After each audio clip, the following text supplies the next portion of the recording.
nesse vídeo eu quero compartilhar com você sobre a história do jovem rico.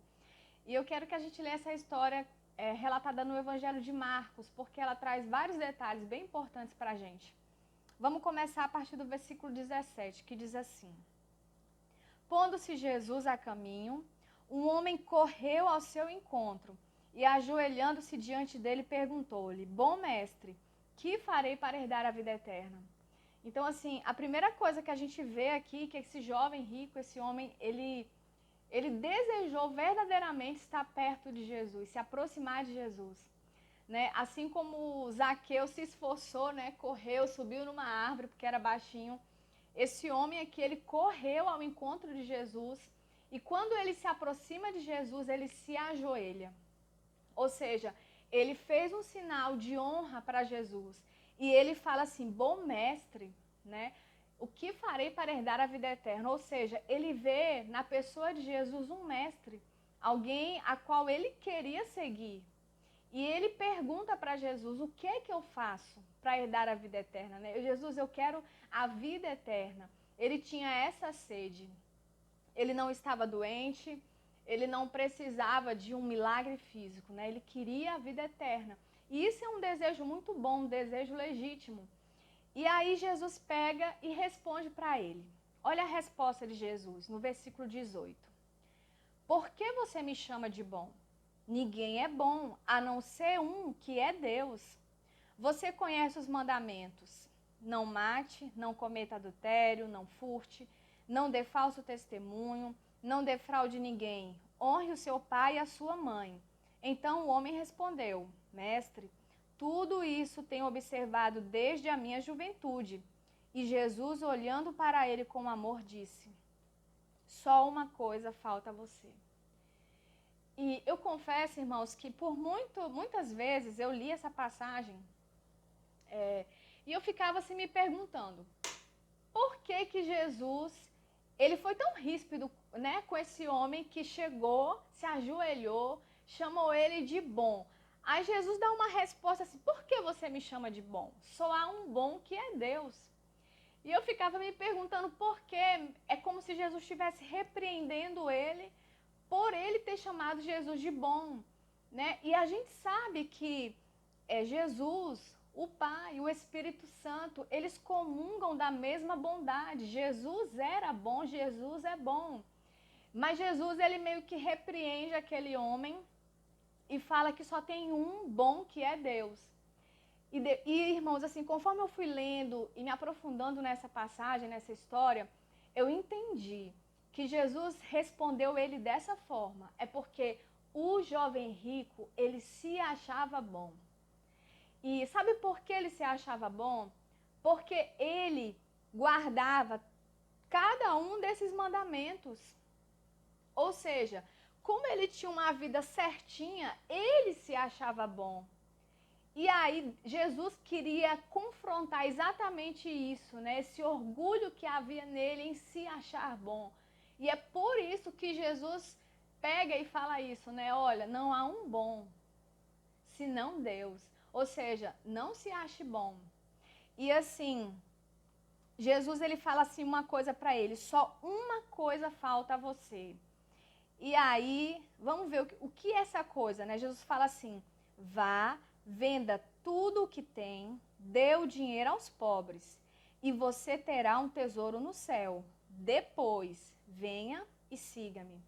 Ele, porém, contrariado com esta palavra, retirou-se triste, porque era dono de muitas propriedades.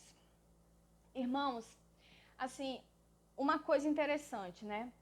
Quando Jesus recitou os mandamentos para ele, e ele fala assim: Jesus, eu tenho guardado esses mandamentos desde a minha juventude.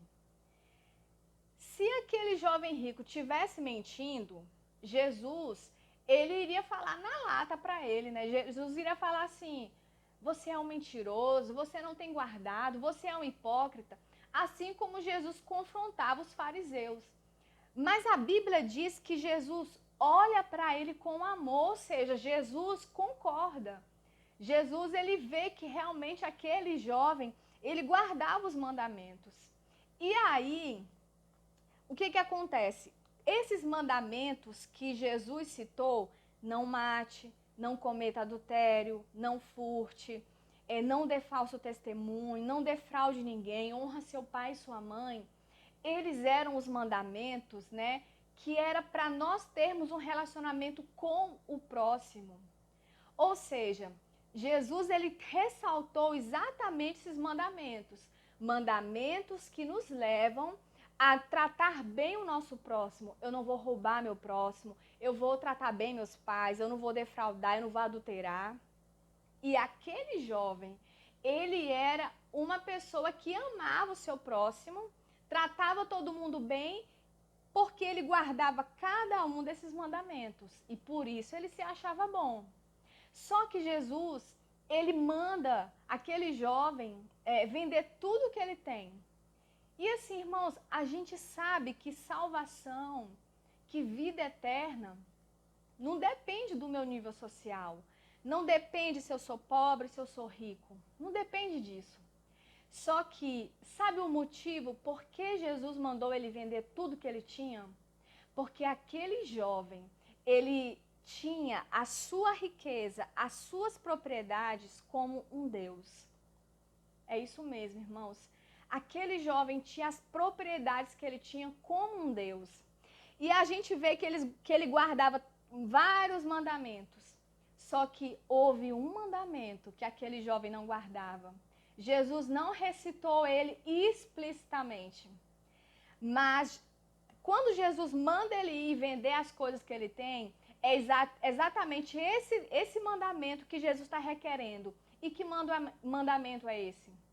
Ele está lá em Êxodo, no capítulo 20, a partir do versículo 3, quando Deus fala assim: não tenham outros deuses diante de mim. Irmãos, Jesus, conhecendo, né, a vida daquele rapaz, o Espírito Santo já tinha revelado a Jesus como era a vida daquele rapaz. Ele se achava bom porque ele verdadeiramente guardava os mandamentos que se referiam ao relacionamento com o próximo. Mas o mandamento em que ele não devia ter nenhum outro Deus, além do Deus Criador, nesse ele estava falhando. Ele tinha as suas propriedades como Deus, como a sua segurança. E aí Jesus pega e fala para ele: venda tudo que você tem. Ou seja, se disfarça desse Deus. Se disfarça desse Deus que você tem. Lance ele fora. E venha e siga o verdadeiro Deus. E quando o jovem ouve aquilo, ele sai triste porque era dono de muitas propriedades. Ou seja, irmãos, o maior de todos os mandamentos, que é amar a Deus acima de tudo, né, com todas as forças, aquele jovem falhou. E não adianta, irmãos, a gente ter uma vida de ação social aqui na terra, ser bonzinho, tratar bem todo mundo, porque isso era exatamente aquilo que esse jovem fazia. Ele tratava bem cada pessoa que se aproximava dele. Só que há um mandamento que nós devemos amar a Deus acima de tudo. E nós não podemos colocar ninguém no trono que só pertence a Deus. Deus não divide a sua glória com ninguém. Deus não aceita que o nosso coração tenha dois senhores. Ou é Deus ou não é. E no caso daquele jovem, ele tinha as suas propriedades, a sua riqueza como Deus. E quando Jesus confronta ele, né? Escolhe hoje quem é mais importante para você. Se é o Deus Criador de Israel ou as suas propriedades, né? Ou Mamon. E aí, diante dessa proposta de Jesus, diante dessa palavra de Jesus, ele sai triste, sem a vida eterna, e ele escolhe Mamon, ele escolhe as suas propriedades. Então, irmãos, na vida daquele homem, eram as suas propriedades, eram as suas riquezas, né? E ele preferiu elas. E assim, o motivo de eu ter gravado esse vídeo é que Jesus não divide a nossa vida com ninguém. Será que existe algo na minha e na sua vida a qual nós não teríamos coragem de abrir mão se Deus nos pedisse? Isso é muito sério. Não há nada nessa terra que a gente possa considerar mais importante do que Jesus. Se Jesus não tiver a primazia, se Jesus não for o rei, dono da nossa vida, a gente vai estar se enganando, se auto-enganando em servir a Deus. Aquele jovem, ele era perfeito nas suas atitudes, mas ele não amava a Deus acima de tudo. E o Senhor Jesus, de uma forma muito inteligente, né? Ele demonstrou para aquele jovem que verdadeiramente ele não amava a Deus a ponto de abandonar aquilo que era realmente o dono do seu coração, que eram as suas propriedades. Então eu digo para você nesse vídeo, nesse momento, analise sua vida, sabe? Comece a pensar o que é o mais importante na minha vida, né? Você faz essa reflexão. E aí você pensa assim, se hoje Deus me pedisse isso, eu daria? Ou eu sairia triste da presença de Deus, agarrado naquela coisa? Então, irmãos, é uma pergunta muito séria, mas é uma pergunta decisiva. Nada pode tomar o lugar de Deus. Aquele jovem, né, ele poderia servir o ministério de Jesus com as suas riquezas, assim como várias mulheres serviam, né? A Bíblia relata que tinha mulheres que ajudavam Jesus financeiramente. Jesus nunca pediu isso para elas, né? Venda tudo que você tem, né? Então, Jesus, ele vai pedir algumas coisas para algumas pessoas, porque Jesus sabe que aquelas pessoas, elas estão colocando exatamente aquelas coisas no trono que só pertence a Ele. Então, fique com Deus, medite nessa palavra e não troque Jesus por nada. Ele é digno da primazia, Ele é o início, o meio e o fim. E vale a pena viver com Jesus. Se inscreva no nosso canal, compartilhe essa mensagem, né? Deixa aqui nos comentários se você foi abençoado e até o próximo vídeo.